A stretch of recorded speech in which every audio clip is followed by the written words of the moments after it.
All right. Well, I would like to welcome everyone to our talk this evening.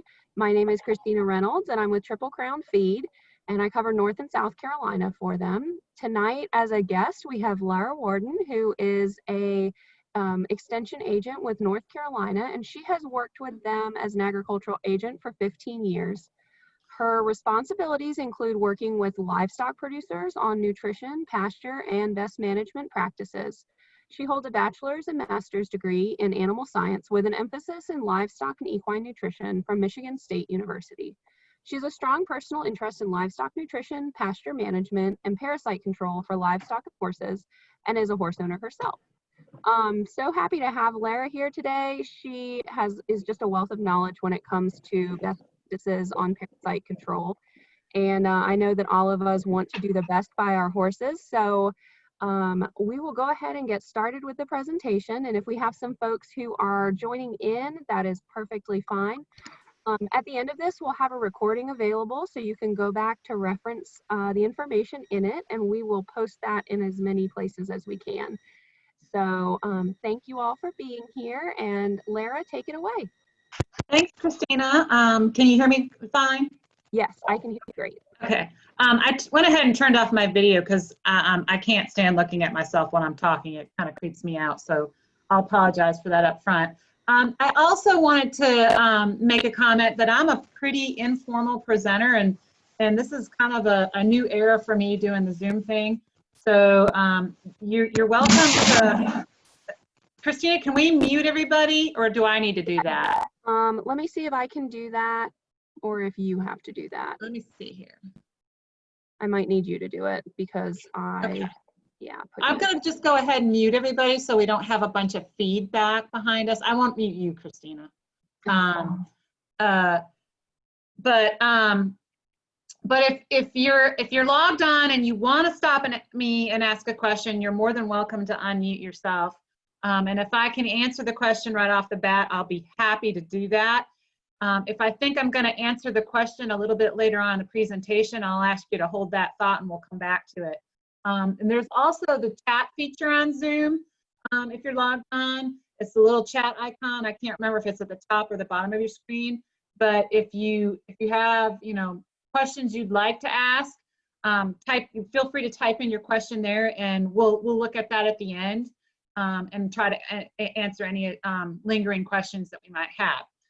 So with that, I'm going to go ahead and get started. Let me see here, move forward. This is kind of the outline that we're going to cover tonight. I have roughly just shy of 50 slides. And that sounds like a lot, but we'll go through these fairly fast. The first thing we're going to do is we're going to talk about the 3 drug classes that we have, essentially the basic drug classes that we have for horses. We'll do a quick review of the parasites, talk about what I call the 50-year recipe for treating for parasites, talk about transmission and resistance issues, and then we'll wrap up talking about the importance of fecal egg counts, what kind of shedder you have, and what does that mean for your particular horse or your herd of horses. And then to kind of wrap things up, we'll talk about some specific considerations when it comes to foals and growing horses. And then we'll open it up for questions. So with that, if everybody's aware of this, I apologize, but I'm just going to assume that we don't know anything about deworming horses. And so I'm just going to start with the basics. And the term anthelmintics is actually the true scientific term for our dewormer drug classes. So you'll hear me refer to dewormers as anthelmintics through this presentation. And in the US, we have 3 basic drug classes. We have the benzimidazoles, the pyrimidine salts, and the macrocyclic lactones. And the benzimidazoles, say that 10 times, include fenbendazole, which we would know as Panacure and or Safeguard. And a lot of us that use the 5-day double dose power pack, whether it's Panacure or Safeguard, they're essentially the exact same drug. At almost, or essentially, not almost, they are essentially same dosing rate too. Another drug that belongs to this particular class is oxybendazole. We know it as anthelcide EQ. This one is not as popular, and I'm not exactly sure why, but it just doesn't seem to have as huge a following as the Panacure and Safeguard products. And we'll talk a little bit about it as we go through this presentation. Then we have the pyrimidine salts. There's two basic types, the pyrantel pomoate paste that most of us are familiar with, called Strongid. And then if you've ever used a daily dewormer like Strongid C or Strongid C2X, that would be the pyrantel tartrate products. And we'll talk about those a little bit later on in the presentation and why I generally don't recommend them anymore. And then the last group is probably the most recent group or most recent in terms of development, of ivermectin and moxidectin, which we would commonly know as Zemectrin or Zemectrin Gold if it's in a combination, or Quest or Quest Plus. And we'll talk, you'll hear me refer back to these three drug classes. But I wanted to stress with this, this slide that as of right now, there are no new drugs coming down the pipeline. So this is what we have for the near future, the extended future, probably for the next 10 years. Because if you know anything about getting drugs approved through the FDA, it's a long, arduous process. So this is what we got. And we're going to talk about resistance issues with these drug classes and how we might manage or mitigate resistance issues to try to alleviate that resistance pressure that we're being faced with. So with that, the next few slides are going to review some of the more common parasites that we see in horses. And most of these are going to be primarily, with the exception of one, commonly found in adult horses. This is not a comprehensive list of parasites, because if I did that, we'd be here for 2 or 3 hours. But I'm going to do a quick and dirty overview of the more common parasites and kind of stress why I'm addressing them.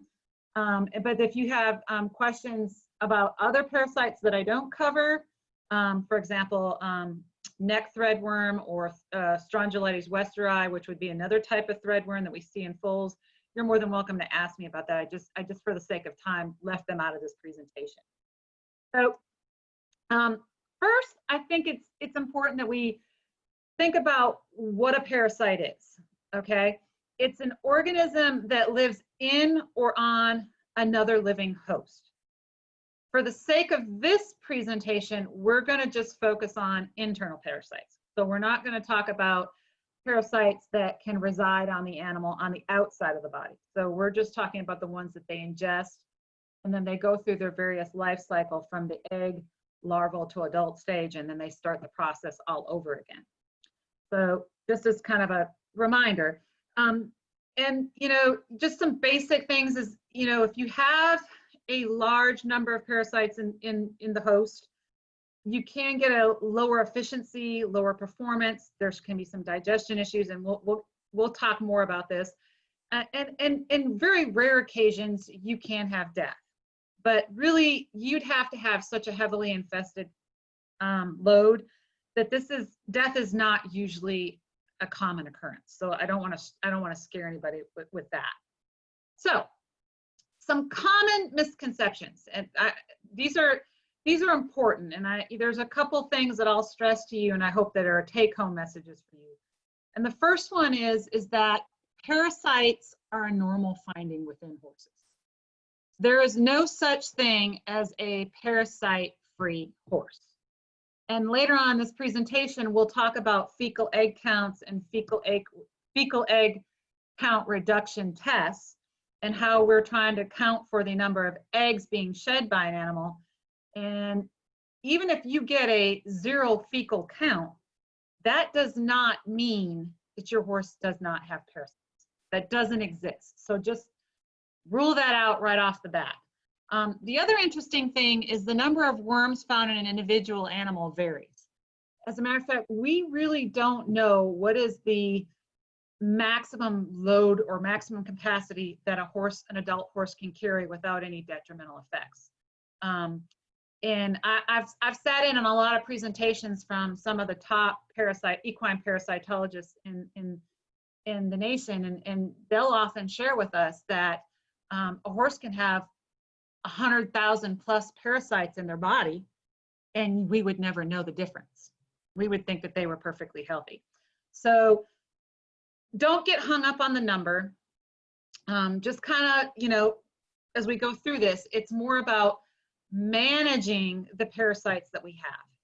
And I took this terminology out because I didn't want to confuse anybody, but when parasitologists talk about managing parasites, they talk about managing what they call a refugia population. In other words, they're trying to manage a population that's still reactive or responds well to the 3 drug classes that we currently have to treat for parasites. So, but what's happened is because we have misused, mishandled, or overused particular drug classes, we now are faced with a huge anthelmintic resistance issue.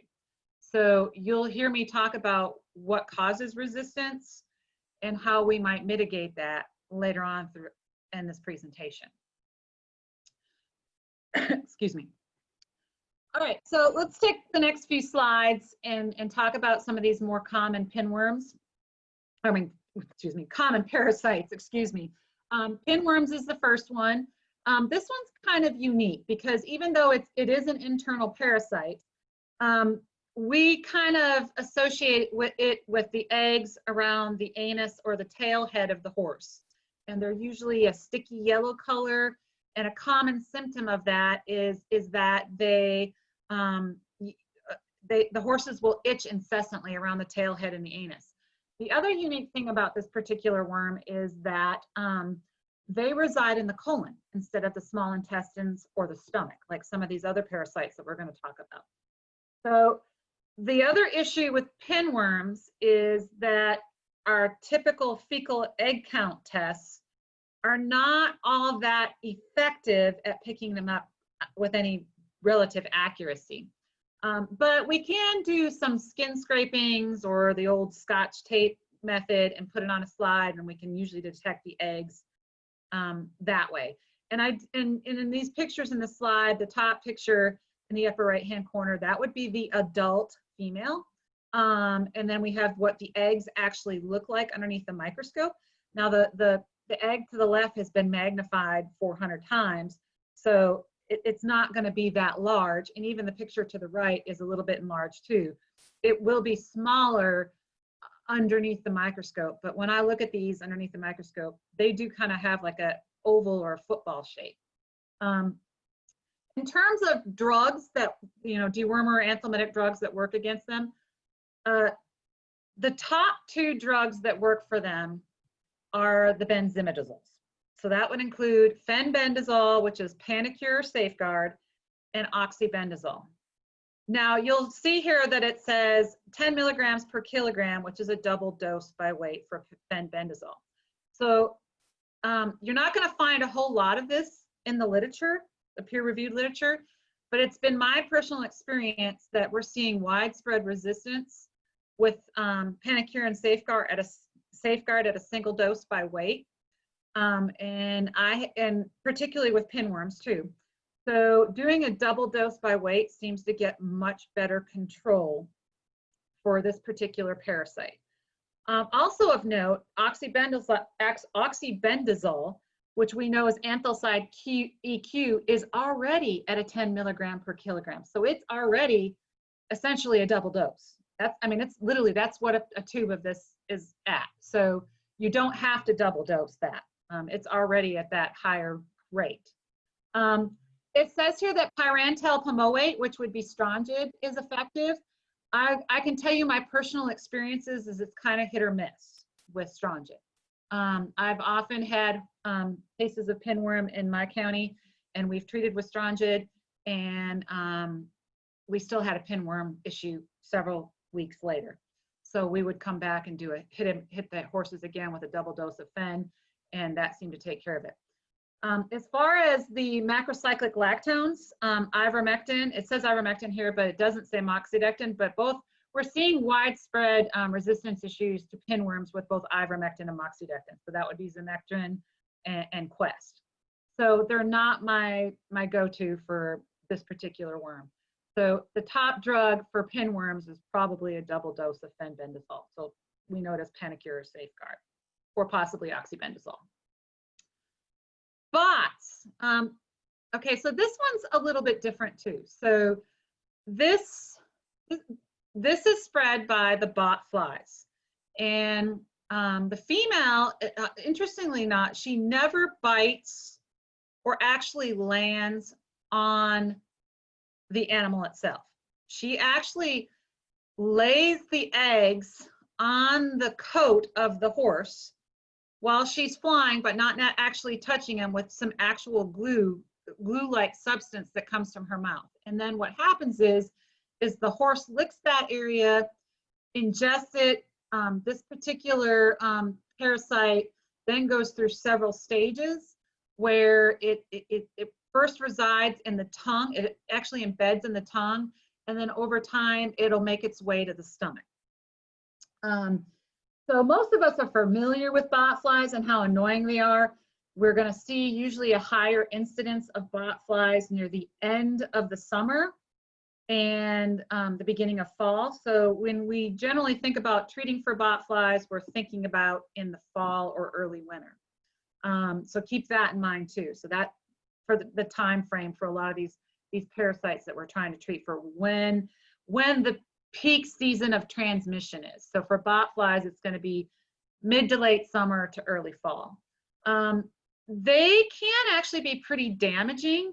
A lot of times they will cause indirect ulcers from attaching to the stomach lining. On very rare occasions, like this one picture shows you all this bot larvae in the stomach lining, that's a huge amount of bot larvae. So it could potentially cause a stomach rupture.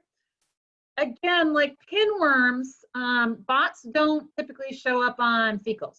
As a matter of fact, I've never seen them, but you will occasionally see the larvae shed out in the poop, and it's pretty obvious what they are. So if you see them in the poop, it's a good sign that you probably have them. And if you see bot flies, swarming around your horses, then it's also probably a pretty good sign that you probably need to treat your horse at least once a year for bots. And the two top drugs that work for bots are both ivermectin and moxidectin. So, and at the standard rates. All right, ascarids, the Parascaris species, and there's actually three types of Parascaris, but one in particular is more common than the others, but I'm not going to bore you with that details. Ascarids are commonly called roundworms, but when we think about this, a lot of the next few slides that I'm going to show you, so we're going to talk about ascarids first, then the strongyloides, and then tapes last. But basically, ascarids, and the large and small strongyles are all roundworms. So we got to be kind of careful with that common terminology, though this roundworms is often used for identification of ascarids.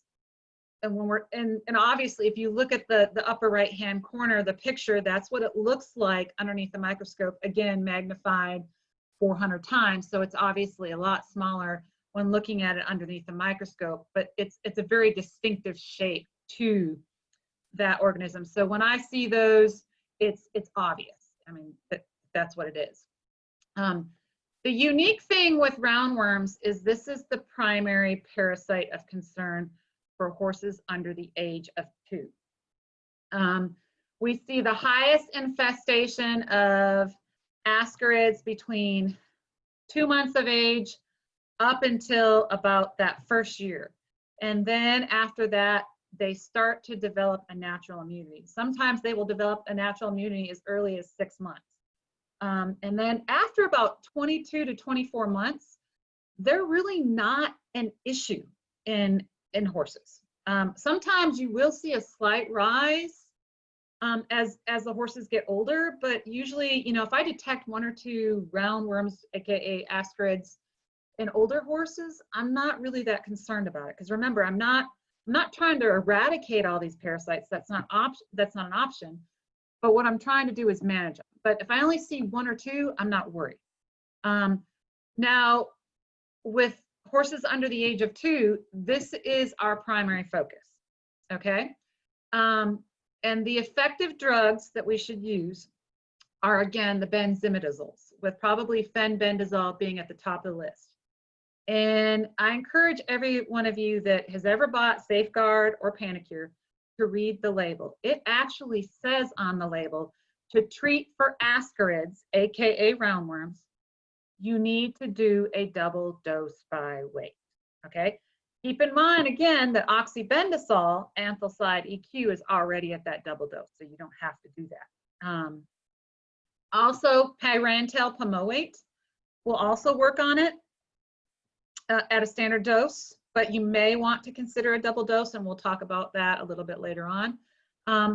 Here's a situation where we're seeing resistance. Is ivermectin and moxidectin are not all that effective against roundworms or ascarids. So that means Zimectrin and Quest are pretty much out for this. Now, the other thing, and I'm going to stress this again near the end of the presentation, is if you've ever raised foals, I don't know what everybody's deworming protocol is, but what I would encourage you to do is, starting at about 2 months or 8 weeks, you need to be thinking about treating these foals for roundworms. And so you need to be doing a double dose of fenbendazole at 8 weeks. And then, in my opinion, we probably need to be deworming them about every 4 to 6 weeks up until they're about 16 to 18 months of age. So we need to be deworming our foals under the age of 2 much more religiously than we do a lot of our adult horses. And we'll stress that again at the end. All right, tapeworms. Again, this one has is also unique in the sense that tapeworm is technically the only flatworm that we're going to talk about, and it is actually spread, or it actually has an intermediate host called an orbital dung mite. And in order for your horses to have tapeworms, there has to be 2 things. The horse has to be out on grass, and there has to be moisture. Because if you have those 2 things, you likely have mites. And actually, the biggest transmission period here in the Southeast is really not necessarily transmission. Let me back up. The biggest time where we see issues with tapeworms is in the winter time, because that's where we see a lot of the colics associated with tapeworm infestation. So in North Carolina, and I'll stress this again later on, you'll hear me kind of reinforcing things. We really need to be deworming for tapeworms probably twice a year, in the spring and in the fall, because the major transmission period for tapeworms is in the summertime, but then they grow and they proliferate and they reproduce over the wintertime inside the host, the end host, which is the horse. So keep that in mind. Again, they do not typically show up on routine fecal egg counts. I've been doing fecal counts for clients for just shy of 10 years now. And I was just telling Christina before the presentation that I could probably count on one hand how many tapeworm segments, because that's the other thing, is they don't shed the eggs. We're not collecting the eggs like the other parasites, where they actually shed segments of the adult. And what it looks like underneath the microscope is in the upper right-hand corner of the slide. And I can probably count on one hand how many tapeworm segments I've seen in fecal samples over the last 10 years.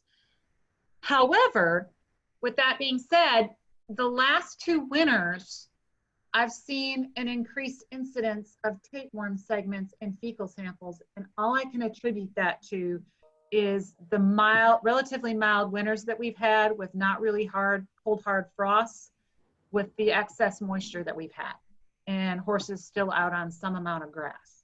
So keep that in mind. Effective drug classes that work against them, we basically have 2 options. The number one drug product that works against tapeworms is called praziquantel, and it only comes in combination forms here in the US. And there's a couple different combinations with different dosage rates, and they include Zimectrin Gold and Equimax, which are both ivermectin plus praziquantel. And I have the dosage rates there. So Zimectrin Gold has 1 milligram per kilogram of prazi, and Equimax has 1.5 milligrams per kilogram. And then we have Quest Plus, which is also praziquantel plus moxidectin, and it obviously has the most. The other option is to do a double dose by weight. Again, double dose by weight. So if you have a 1,000-pound horse, you need to double it and treat for a 2,000-pound. A double dose by weight of pyrantel pomoate, which we would know as strongyl. That also is somewhat effective against tapeworms. I will tell you, in my personal opinion, it's not as effective, but if I do have a horse that's questionable state and I don't want to do a really heavy die-off and I'm really worried about cecal ruptures or impaction colics, I will tend to use a double dose of strongyl over the heavier or the big guns like Quest Plus and Equimax and Zimectrin Gold. So just kind of keep that in mind too. All right. The rest of this presentation is going to primarily focus on strongylls. And there are two basic types. There are the large strongylls, the most common being Strongylus vulgaris. And then there's the small strongylls, which are more commonly known as cyathostomes. Now, you'll often hear bloodworms referred to as all types of strongylls. Technically, bloodworms only pertain to the Strongylus vulgaris large strongylls. They do not have any association or affiliation with small strongylls. You will often also hear small strongylls referred to as redworms, which is also kind of interesting because if you actually look at adult small strongylls out in the open, they will actually run anywhere from white to pink to red, but a majority of them are going to be solid white. So when you hear the term redworms, that's not also a very accurate term for them. So just kind of keep that in mind. Now, 50 years ago, large strongylls were the focus, okay? And they were then, and they are still now, the most serious threat to horses. But here's the good news. Large strongylls are all but pretty much eradicated out of most horse herds today. And there is no resistance issues to the three major drug classes that we have. And all three drug classes are very effective at controlling large strongylls. So that is no longer our focus. Our current focus today is on small strongylls because that is the major load of parasites in adult horses of today. The other interesting thing is when I look at strongylls underneath the microscope, I cannot differentiate between large and small strongylls. They look exactly the same. However, based on current research and what our top parasitologists are telling us, is if we're seeing a lot of strongyl eggs, which is what they look like in the upper right-hand corner of this slide underneath the microscope, if we're seeing a lot of strongyl eggs, we can make a safe assumption that probably 90% of them are of the small strongyl origin, okay? So the rest of this presentation is really gonna be focused on small strongylls, AKA cyathostomes, moving forward. So taking it a step further, small strongylls, like I said, primary focus today in the modern adult horse. We do have some symptoms associated with them. Even when they have fairly heavy loads of small strongylls, the symptoms might be mild. It might just be infrequent colic, or maybe it will be frequent. You could have diarrhea, or you could just have a poor overall performance or unthrifty appearance. The other interesting thing is these particular parasites have the most documented cases of resistance. So this is a big problem. It's the #1 parasite that we need to be concerned with, and it also has the most resistance issues. And you're going to see that moving forward as we go through this presentation. The other unique thing about small strongyles is they can go into what we call an arrested development or encysted stage, where they actually embed themselves into the gut lining of the small intestine. And they're actually protected by an outer fibrous coat. And it was described to me that this arrested development stage is kind of like the brooding teenager. They go into their den and they don't come out until they're hungry. And depending on how broody they are, they might stay there for a long time, or they might come out of that arrested development fairly early. And I thought that analogy was quite appropriate for this situation. I wanted to show you a picture of what these encysted strongyles look like embedded in the intestinal lining. And you can see all these little circles. When you have just a few, or even a few hundred, that's fine. But when you have hundreds of thousands of these, it becomes an issue. And still to this day, probably the #1 drug treatment for encysted small strongyles is the Panacure and the Safeguard Power Pack, which is a 5-day double dose of fenbendazole to try to treat these. But I'm going to show you a slide. Here we are, of a study put together by one of the top parasitologists, Dr. Craig Reinemeyer. And this is a fairly new study because it was just published less than 5 years ago. And he did a study where he compared the fenbendazole 5-day double dose power pack to a single dose of Quest. Okay. If you read the label for Quest, it says that it will actually treat encysted strongyles in the late L3 and L4 stage. And if you read the label for the power packs, it tells you that it will control strongyles in the early and late L3 stage. But when he did this study, what he discovered is the power pack was less than 40% effective against early L3 and only 71% effective against late L3 and L4 stages.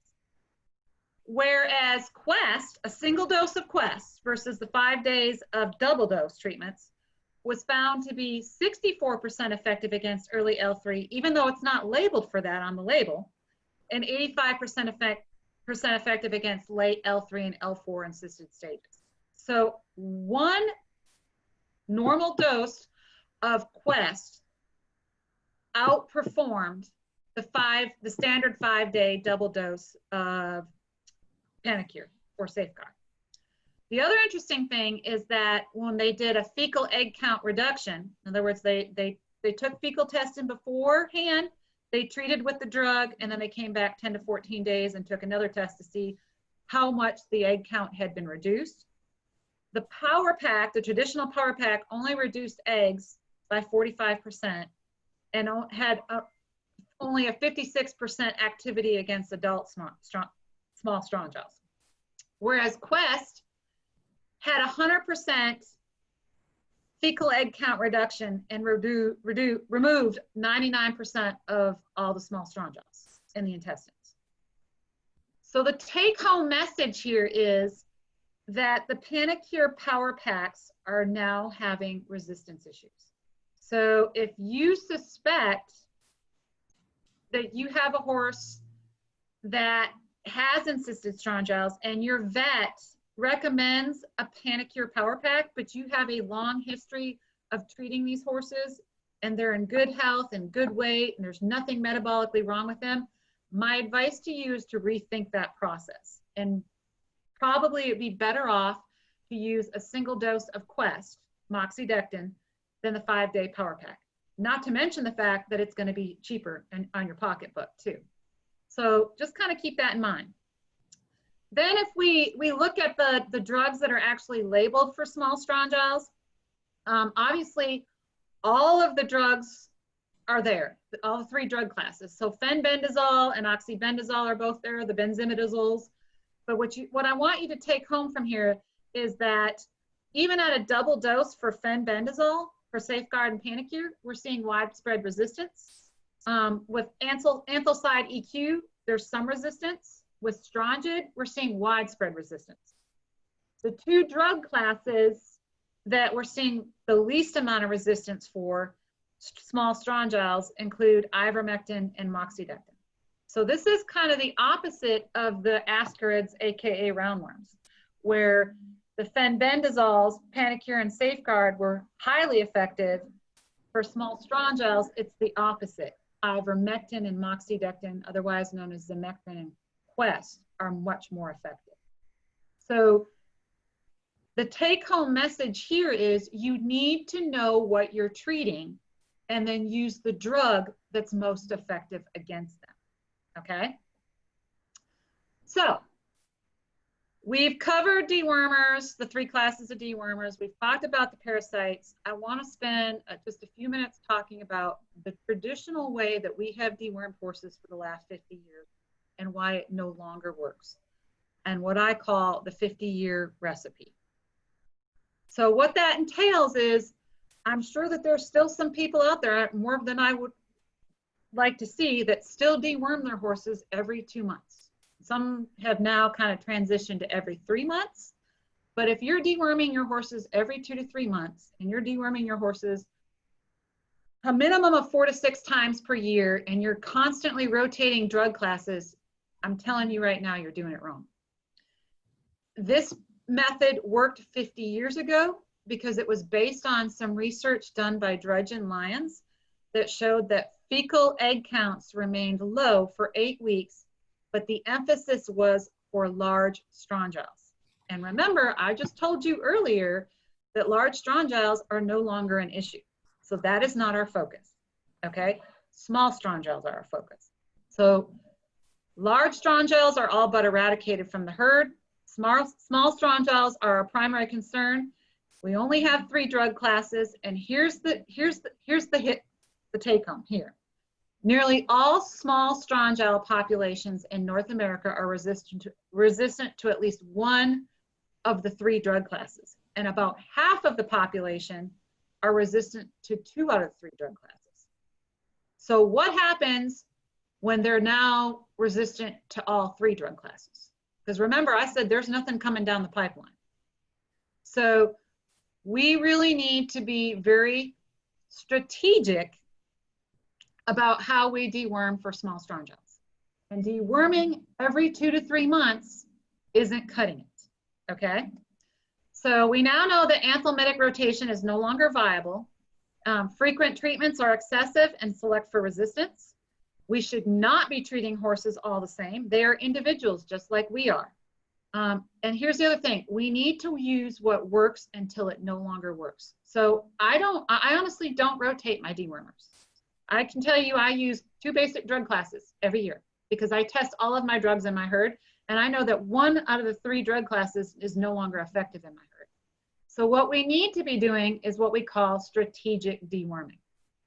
And to kind of break this down, we now know that the 50-year recipe no longer works, but here's what I mean. The old method, the 50-year recipe, was to do a fast rotation 4 to 6 times per year where we kept rotating the various dewormers. The other option, which I haven't really stressed much, is the use of daily dewormers. And that's where we use Strongid C or Strongid C2X. C2X is the primary one today, which is pyrantel tartrate. Thankfully, I don't see a lot of people using these anymore. I still have a few breeders in my neck of the woods that swear that it puts blooms on horses, particularly if they're new to the farm. I can't dispute that, but here's the issue. Daily dewormers are only effective against juvenile parasites, the larvae. They're not effective against the eggs or the adults. And all of our top parasitologists now are telling us that they are a major contributor to our widespread resistance issues that we're faced with today.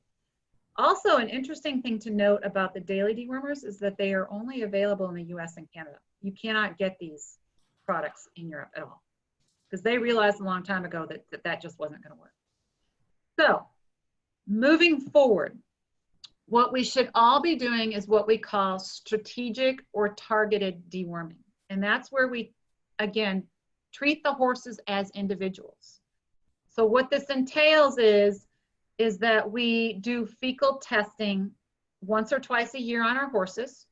The more you do, the better. If you have a small herd, I would encourage you to treat or test all of your horses. If it comes down to a cost, you know, because your vet charges for fecal testing, this is something that you can learn to do. I teach classes on it, and it's hands-on, and you walk away with a fecal kit, and the only thing I don't send you home with is a microscope, which you have to get on your own, but you can do this on your own and save yourself a lot of money in the long run. But what it entails is you do a fecal count, you determine what kind of shedder, which we'll talk about a little bit later, and they kind of group into one of three classes, low, moderate, or high, and you deworm them based on the type of shedder they are. And then you test your drugs to make sure that they work. So what we do is, again, we do a fecal, we treat, and then we come back 10 to 14 days and we do another fecal and we look for the reduction. And if the eggs are all gone, we're good. But if they're not, then we have to start thinking about resistance issues, okay? So that is what we need to be doing. At most, the high shedders are going to be dewormed about 4 times a year. At the very least, our low shedders are going to be dewormed once or twice a year, depending on your situation, okay? So let's take a few minutes and transition and talk about transmission and how parasites are transmitted to horses and in what form. So the primary pattern of small strongyle transmission occurs on grass pastures. Stalls and dry lots are not favorable to the transmission of small strongyles. Primarily stalls, it's because of the high ammonia, which is actually toxic to strongyle larvae. But with dry lots, the situation there is parasites need grass. Well, on a dry lot, you don't have any grass. The other thing parasites need is moisture. Well, you might have moisture, so you know, you might have a few, but you're not going to have as many parasites on a dry lot as you are going to have on a grass pasture. The other thing is how you manage your horses on those pastures. So horses in a natural pasture setting are going to naturally practice what we call fecal avoidance, where they're going to try to avoid grazing where they urinate and defecate. And what will often happen in a pasture, and I know we've all experienced this if we own horses, is that the pastures will get natural roughs and lawns. The roughs are the areas where they urinate and defecate, and the grass is nice and green and really tall, and the lawns are where the horses are eating it. It's like itty bitty teeny tiny grass, okay? Well, the interesting thing is if we did a parasite count for small strongyles in the roughs, the numbers of parasites would be 15 times greater than they would be in the lawns. So what do? We sometimes confound that because we want our uniform pasture. So we mow everything the same height, or and a lot of times the other issue is that we mow our pastures like our lawns. Well, I'm going to stress to you guys that parasites typically reside in the bottom 3 inches of grass. So number 1, quit mowing your pastures like your lawn. Most grasses, if you really want to benefit your horses and your pastures the best, really need to be somewhere in the 4 to 10 inch range. 4 would be the bare minimum. But if you look at the majority of horse pastures around the state, my guess is we're probably much closer to that 2 to 3 inch height.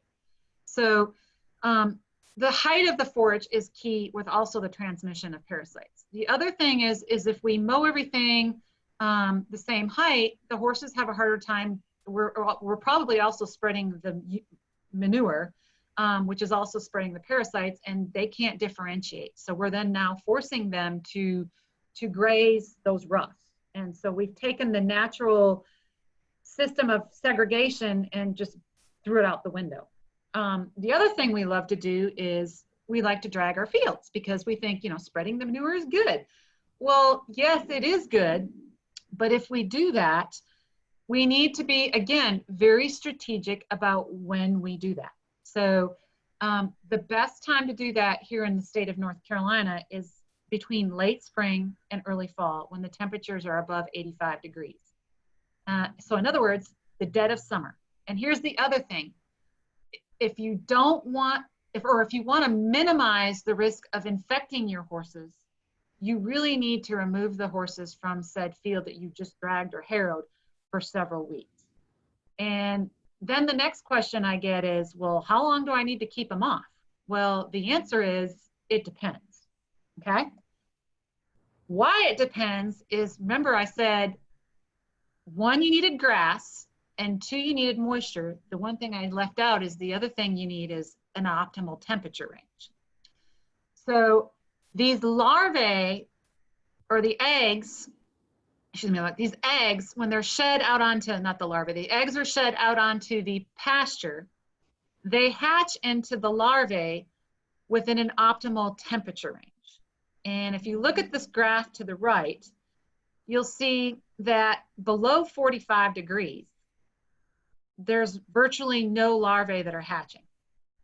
And above 95 degrees, the larvae don't survive for very long.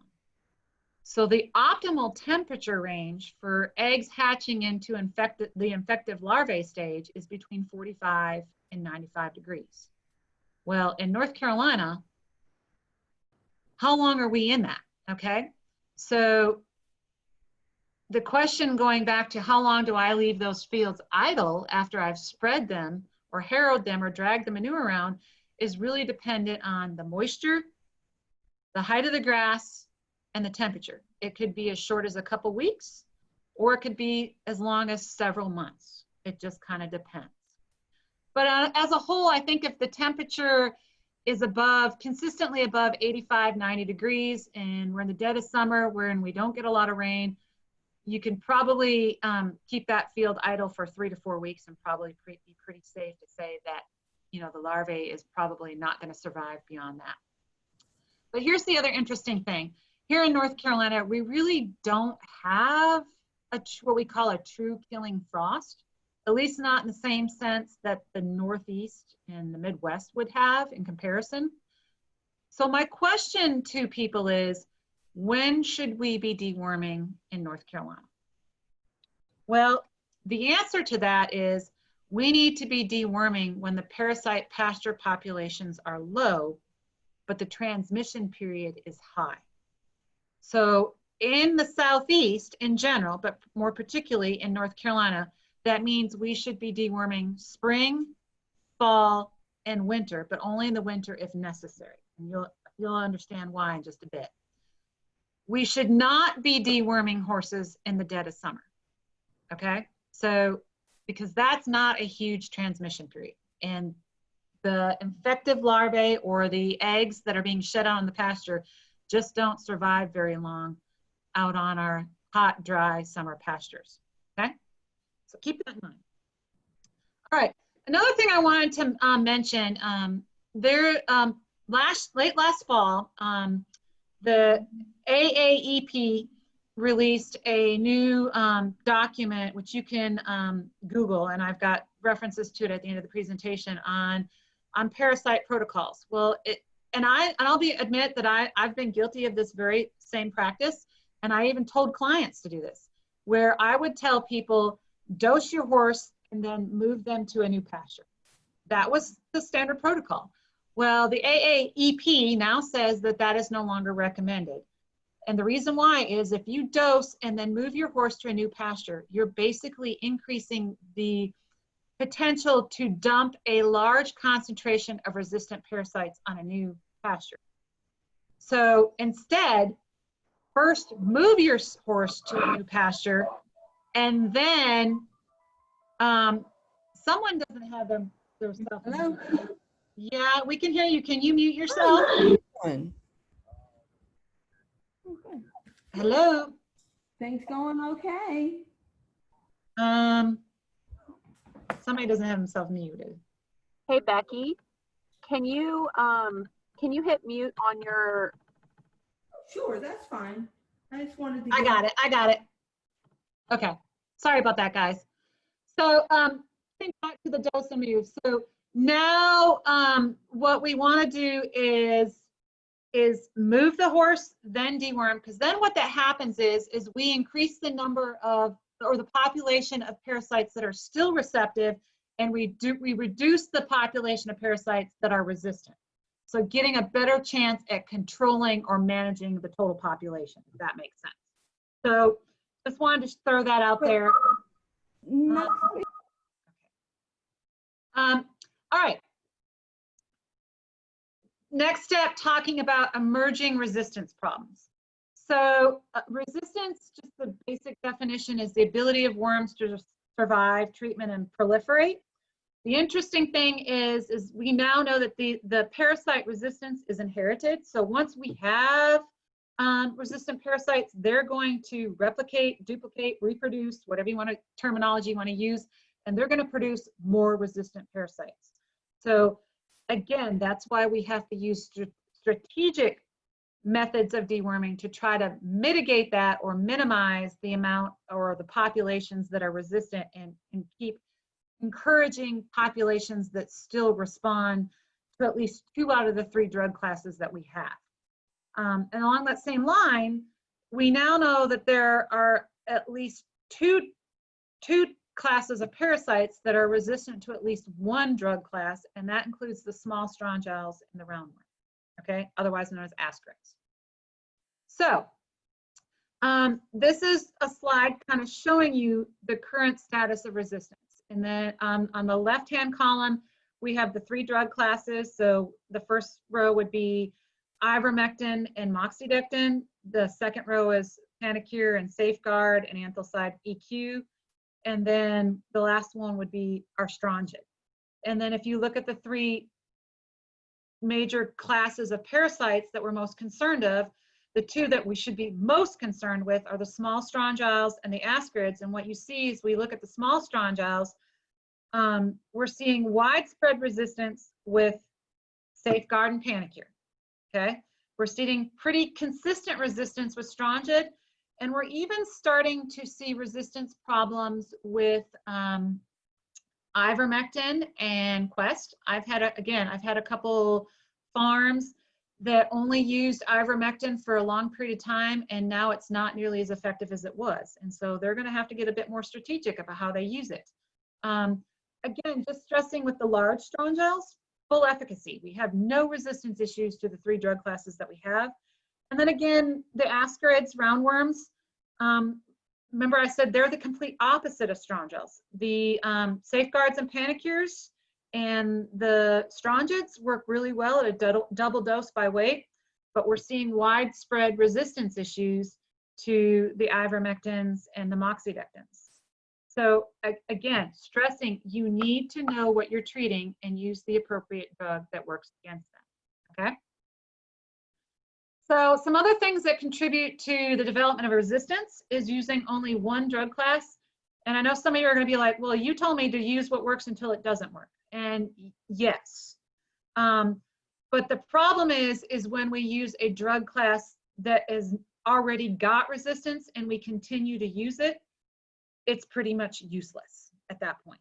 So my advice to you is use the drug, test the drug to verify that it's still effective, and continue to use it until it no longer works. And we'll kind of come back to that in just a minute. Other things that contribute to resistance include the high frequency, the 50-year recipe, deworming every 2 to 3 months. Stop, don't do that.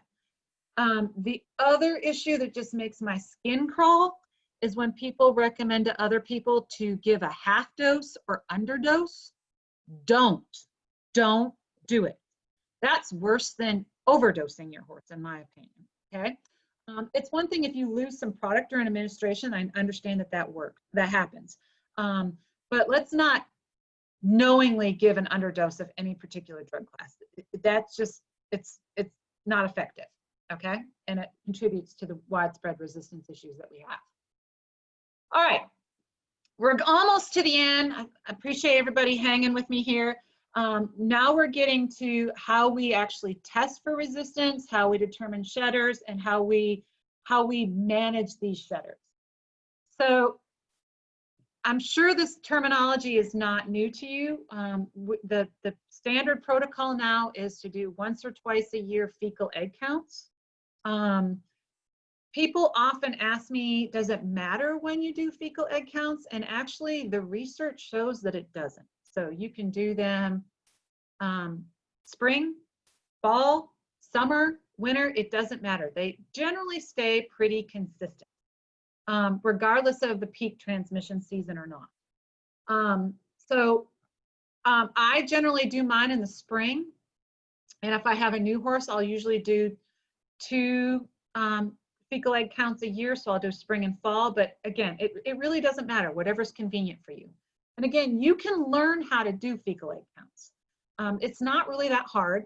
You could probably have an investment of maybe a couple $100 into it. And in the long run, it's going to probably save you several $1,000s. And you'll see, I have a slide that kind of illustrates this at the end. But what a fecal egg count entails is it's a quantitative count. And it actually counts the eggs that are shed in the poop per gram, okay? And what we're looking for is high egg counts. And the higher the count, the more likely that they are shedding a lot of eggs, and probably not unrealistic to think that they have a higher load of parasites. So what we generally do is we do a fecal egg count before we treat. And if they're what we call a moderate or high shedder, which I'm going to stress here in just a minute, we generally treat. If you have a low shedder, that still doesn't mean that you don't treat them. It just means that you're going to treat them a lot less. And here's where we all generally stop, is we're pretty good at doing fecal egg counts. Vets are really good at fecal egg counts.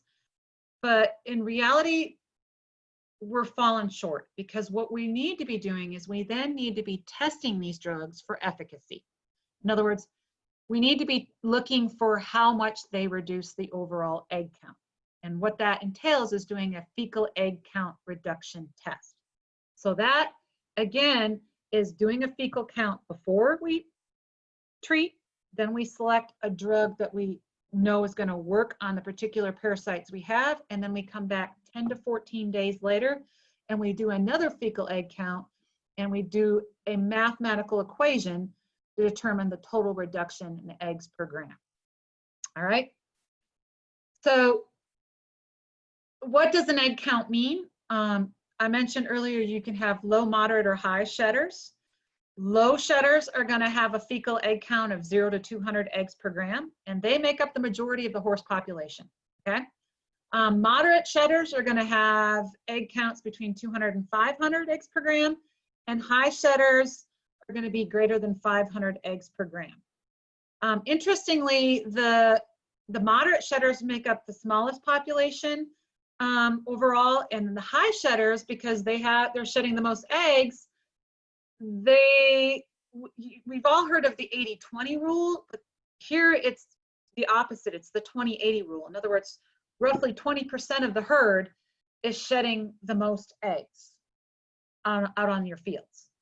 Also, regardless of what a fecal count shows physically, for a horse under the age of 2, we need to treat them as high shedders, because they have not technically developed a natural resistance yet to a lot of these parasites. And keep in mind that, again, under roughly 22 months of age, the primary focus is ascarids, roundworms.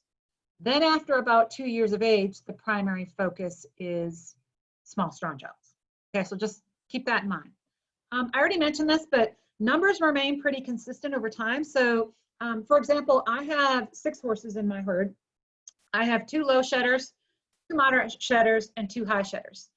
My low shedders are almost always guaranteed to be low. On a very rare occasion, they'll be low to moderate. My moderate shedders are consistently moderate, and my high shedders are always high. I can't even think of the last time that my 2 high shedders had a fecal count of less than 500. As a matter of fact, it's not uncommon for some of my horses to have some of my 2 high shedders to have fecal counts of over 1,000. And no, I don't bat an eye at that. It's just who they are. They have good nutrition. They're dewormed regularly and appropriately. I don't worry about it. It's just how their genetic makeup is made up. So again, horses have different shedding levels, and we need to treat them accordingly as individuals, okay? And I already mentioned before that in the majority of horses, the primary focus that we're going to see in the form of eggs in a fecal sample are going to be of small strongyle origin. So how do we treat for these shedders? Well, low shedders, less than 200 eggs per gram, even if you get a fecal count of 0, that does not mean that you do not need to treat your horse in North Carolina, okay? If your horse is on grass, you should be treating them twice a year, spring and fall. If they're on a dry lot or in a stall a majority of the time, you might be able to get away with once a year, okay? And those treatments really need to include a treatment for not only small strongyles, but for bots and tapes. And we'll talk about how to do that. For the moderate shedders, they're going to need 3 treatments, the typical spring and fall, and then 1 treatment usually in early winter. And then high shedders, probably looking at 4 treatments, okay? And I stressed again, you know, if you've got, I'm going to stress again that, you know, if you've got a herd of really less than 6 horses, there's no reason why you can't at least do one fecal egg count on the whole herd once a year. And if you want to, you know, do it for the first couple years and then maybe skip a year, I'm okay with that, because remember I said the numbers stay relatively consistent. But I wouldn't get in the habit of doing that. I would still probably treat, or I would test once a year just to be sure that we don't have a fluke. Because these really warm, wet winters, I've been seeing the counts go up. Even like my low shedders this spring were borderline moderate because we had a lot of wet, warm winter. And they had a lot more grass to graze on than they traditionally do. So it wasn't surprising to me that my counts went up. And then my high shedders, one was 1,500 and the other one was close to 2,000, which is high for them. So, so in terms of, let me go back. Hang on, bear with me a second. So with the low shedders, if they're on grass, this is assuming that they're on grass at least 6 months out of the year, they need to be treated spring and fall. And in the spring, we need to be looking at temps consistently above 45 degrees. So if we're in North Carolina, we're talking pretty much from March on. And in the fall, after the first hard frost. Now, if we were in Florida, they may never get a hard frost. So in that situation, you would generally do 6 months after your spring treatment, okay? And my recommendation, like I mentioned earlier, is spring and fall treatments should include a treatment for small strongyles, bots, and tapeworms. And your options in that case are going to be Equimax, Quest Plus, and Zimectrin Gold, okay? Here's my personal recommendation for the low shedders. I generally treat with Quest Plus in the spring because Quest or moxidectin is not as harmful to beneficial dung beetles. Ivermectin products, which includes the Equimax and Zimectrin Gold products, are much more harmful to those dung beetles. And the dung beetles are a good thing. They're going to help degrade and break up your fecal matter in the pasture. They kind of take care of the dragging in the field for it. I'm not a huge fan of Zimectrin Gold because their creator, Mariel, knows that there is an inactive ingredient in them that for some reason causes oral mouth sores in some horses.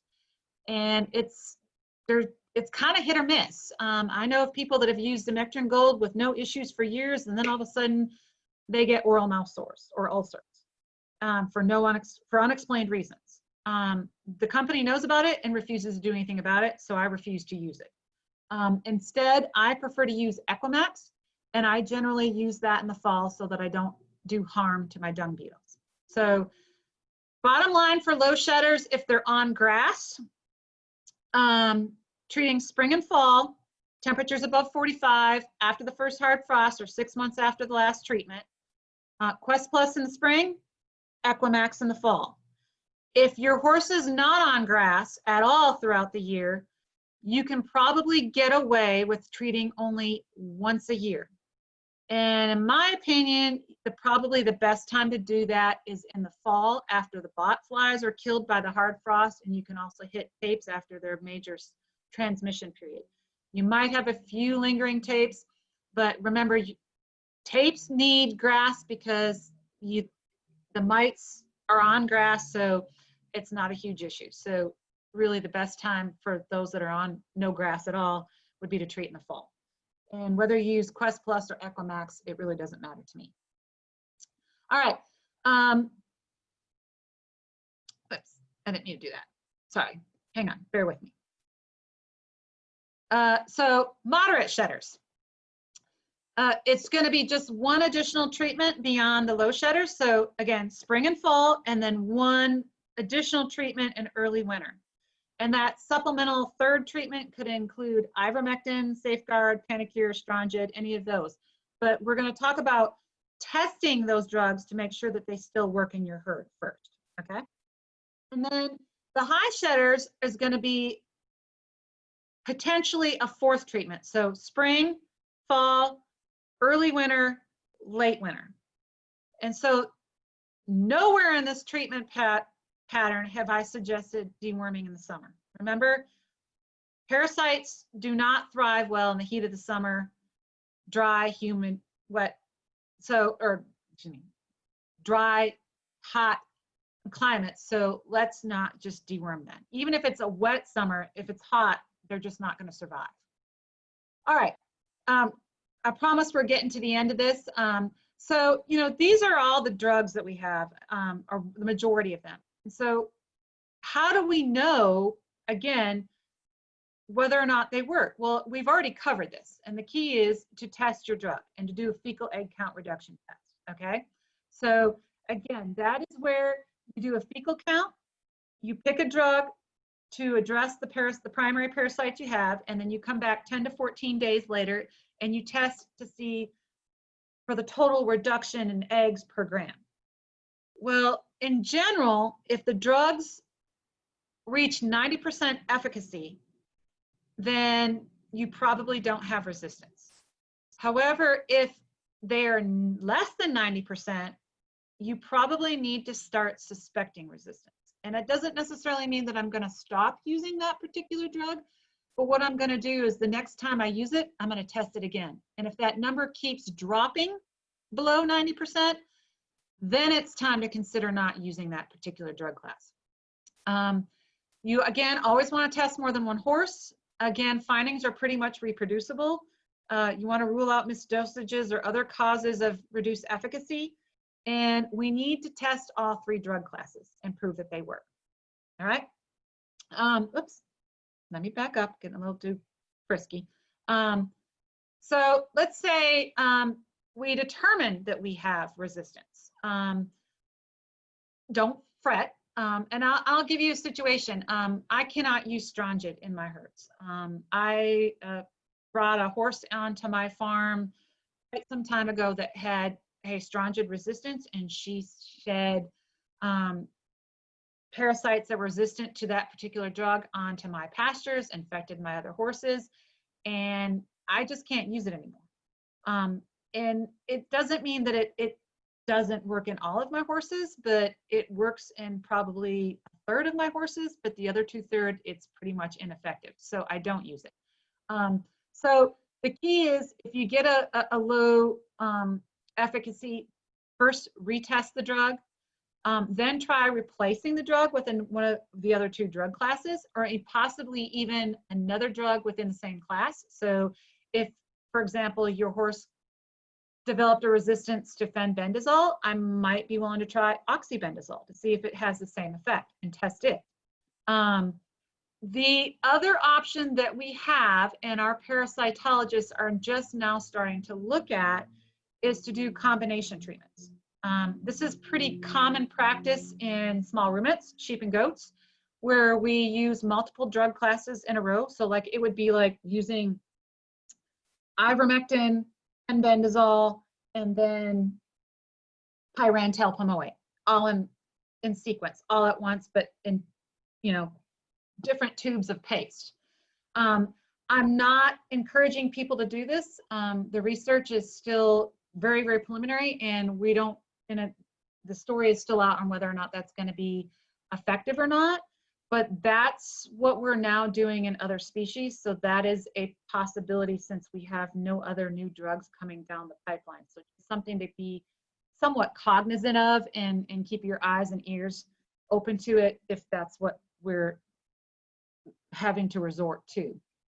Along the same lines, there's something called the egg reappearance period, and that's the period, or defined as the time frame between when we give a drug treatment and when strongel eggs start reappearing in the poop.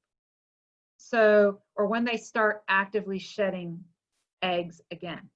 And for fenbendazole, it's roughly 4 to 5 weeks.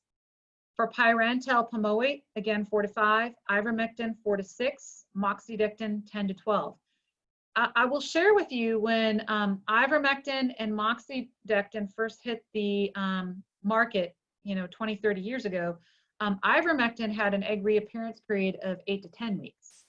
And moxidectin had an egg reappearance of closer to 18 to 20 weeks. And so you can see that this egg reappearance period has shrunk. And fenbendazole and pyrantel pamoate was very similar. It was double that. It was usually 7 to 8 weeks, and now we're down to 4 to 5. How we use these egg reappearance periods is I often hear people say, and again, this just major pet peeve of mine, is where people say, oh, I gave my horse Quest, and then I followed up 2 weeks later and I gave fenbendazole. No, you don't do that. You follow the egg reappearance period. So if I gave moxidectin, as a matter of fact, the AAEP says you take the ERP and you add 4 weeks to it. So technically, I wouldn't even consider doing another fecal, let alone treating the horse, until 14 to 16 weeks after a moxidectin treatment. If I treated with fenbendazole, I would have to wait 8 to 9 weeks before I would do another fecal and potentially test. And then for ivermectin, 8 to 10 weeks. Okay, so that doesn't make sense. We have to follow the egg reappearance period before we consider treating again. All right, I told you guys that I wanted to show you, how strategically deworming your horses can help you actually save money in the long run.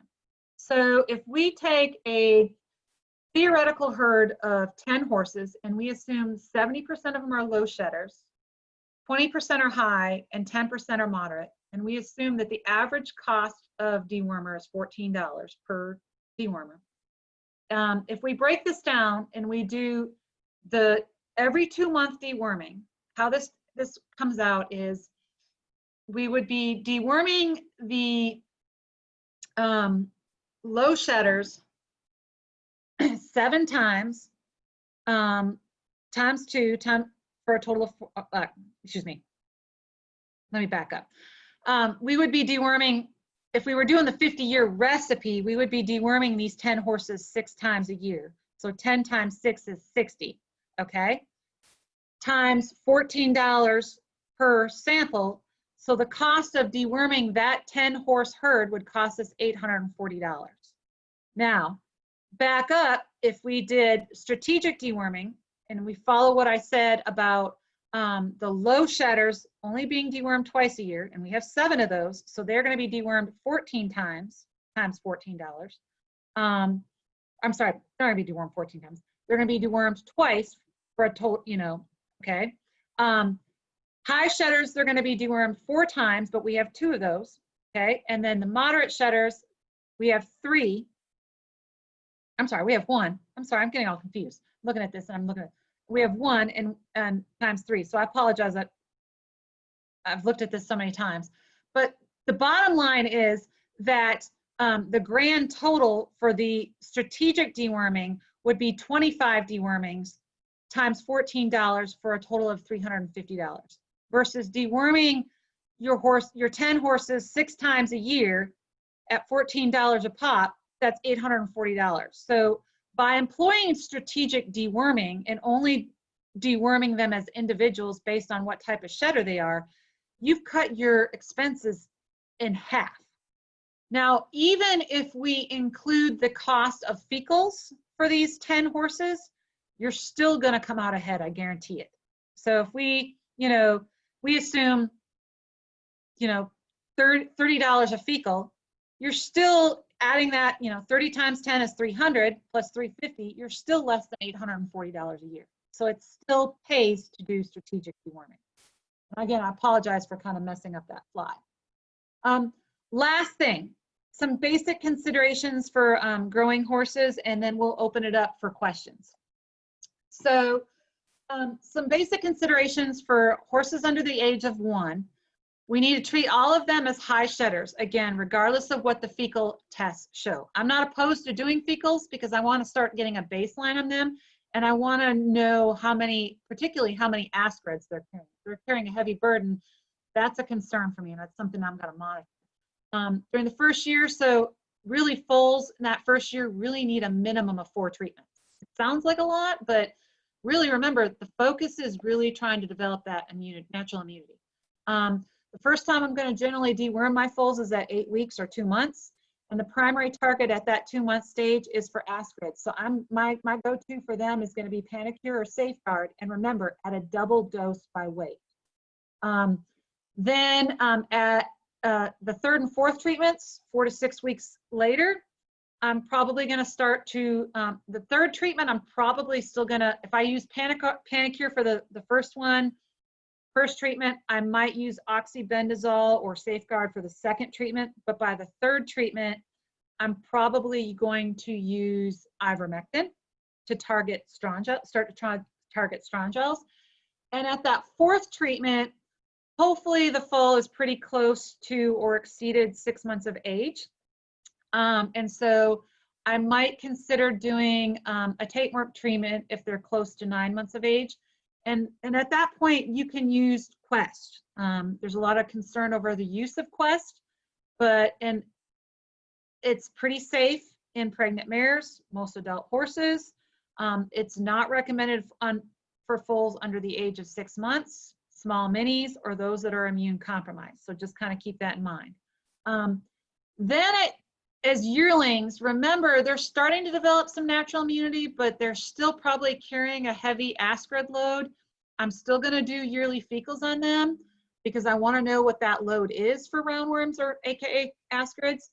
And I'm still going to somewhat treat them as high shedders. So they're probably still going to be treated 4 times a year. And then at about 2 years of age, I'm going to really rely on those fecals to tell me what kind of shedder they are and then deworm accordingly. So, take-home message from this presentation is, number 1, parasites are normal findings in horses. Eradication is not an option. We've tried for 50 years and failed miserably. All we've managed to accomplish is resistance issues. There's no such thing as one drug treats all parasite classes. Remember, do fecals, determine what your major or primary parasite load is, and use a drug that's effective against them.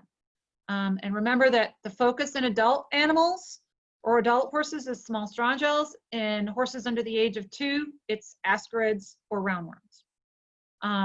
We should also be doing FECs, fecal egg counts, and fecal egg count reduction tests to determine the efficacy of our drugs.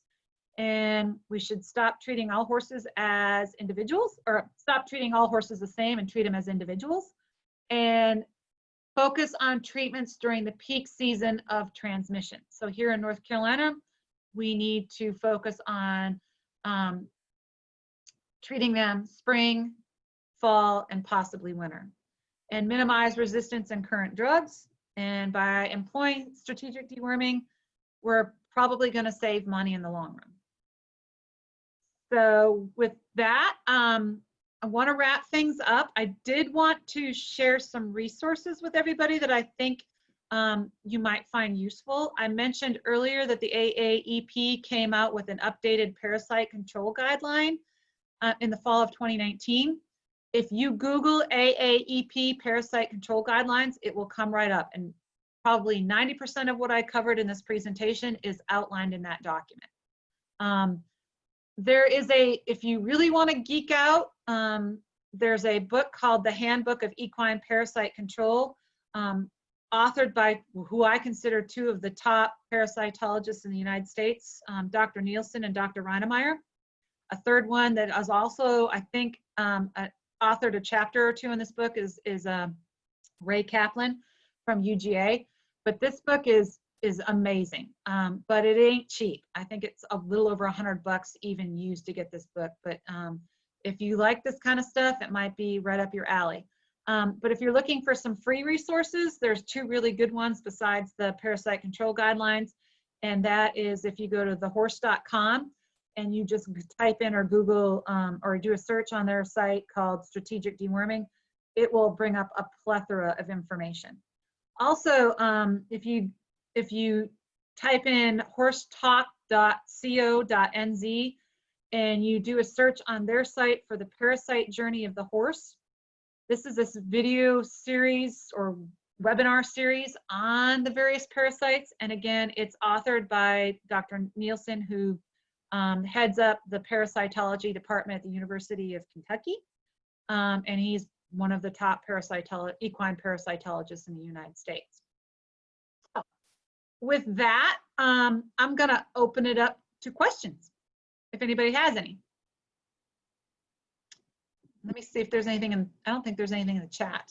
There's nothing in the chat yet. So if any of you do have questions, you are welcome to unmute yourself and ask them. You're also welcome to put them into the group chat and I can read them out to Lara and have her answer them. While people might be thinking about questions and everything, I'd like to, first off, very, very, very much thank you for being here this evening. It was great to get all of the updated information and recommendations for how we should be deworming. And I know that this is a topic that's really important. So I also want to really thank all of our participants.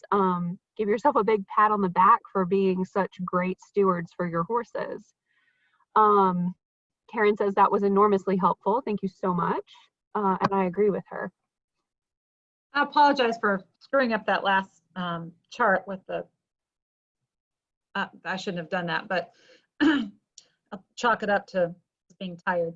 Yeah, that was a lot of talking and it's 8:30 at night. So yeah. I don't think any of us blame you in the slightest. And I'm reading the chat too. I see it. Great. So Becky says, I'm actually in Southwest Virginia. I'm thinking the conditions are pretty similar to North Carolina. Any suggestions? That I'm very familiar with Southwest Virginia. I spent a lot of my summers up there. Yes, I would say you're very similar to North Carolina.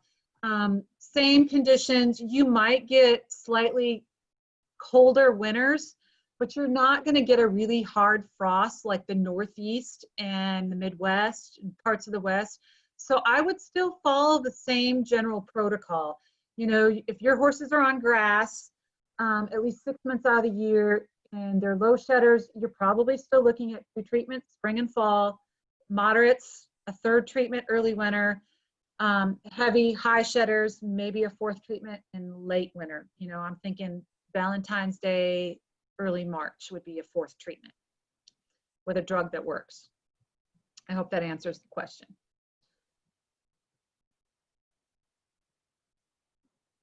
Anybody else? I either bored them to death or they're sleeping or I did a halfway decent job. Kat says, when I do a fecal and get my, I'm not following you, Kat. When I do a fecal and get my vet suggestion, are you asking, should you ask your vet for suggestions? You can unmute yourself too, Kat, if you want.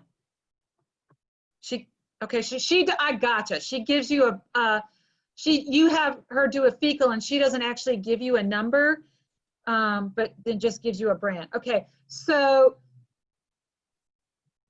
that's a pet peeve of mine. I'm just going to throw it out there. It really bothers me when vets don't give you a quantitative count and tell you exactly what they see.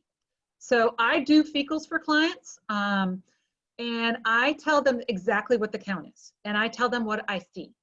If all I see is strongylls, I tell them I saw 500 strongylls, okay? But if I see roundworms or tapes, I'm going to tell them that. And then I will then, based on that, and based on where they're located in the time of year, I then will give them recommendations. So yeah, the whole point of a fecal count is that you get a quantitative count, because that's important. You need to know, is your horse on the low end of high, or, you know, where are they? You know, are they at 500 or 1500? That makes a difference. It does. So I would go back to your vet and say, hey, what was the actual count? And did you see anything beyond strongylls? Because you need to know that up front. Thank you. Becky says, are these slides going to be made available anywhere? It was a lot of information. Yes, it's going to be recorded, and my understanding is Christina's going to share it. Yes, I will share the recording as soon as Zoom does its thing where it turns it into a video file, and I will share it in all the places in the comments of where I shared the meeting invitation. Okay, great. And I'm going to put my video slide back up just so people can see me. Any other last minute questions?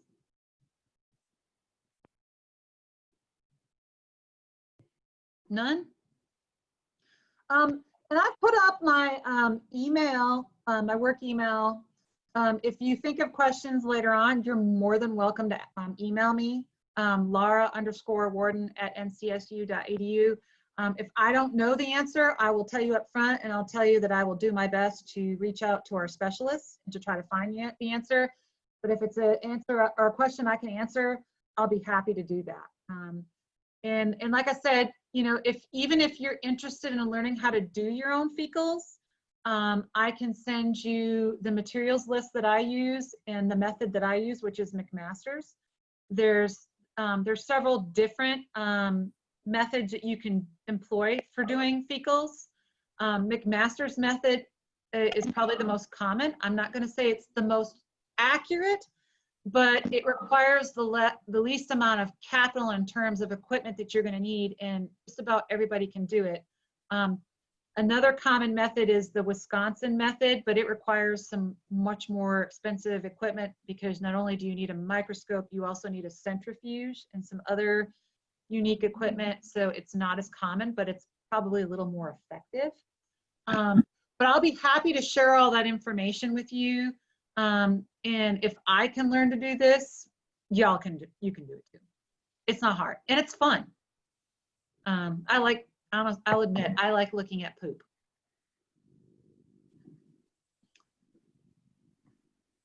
Fantastic. Well, thank you again. I really appreciate your time, and I know everyone who joined us did.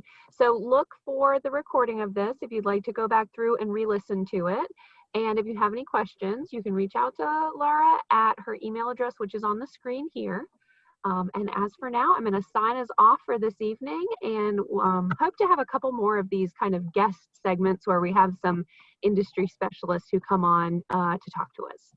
So thank you all very much, and I hope you have a great evening. Thanks, Christina.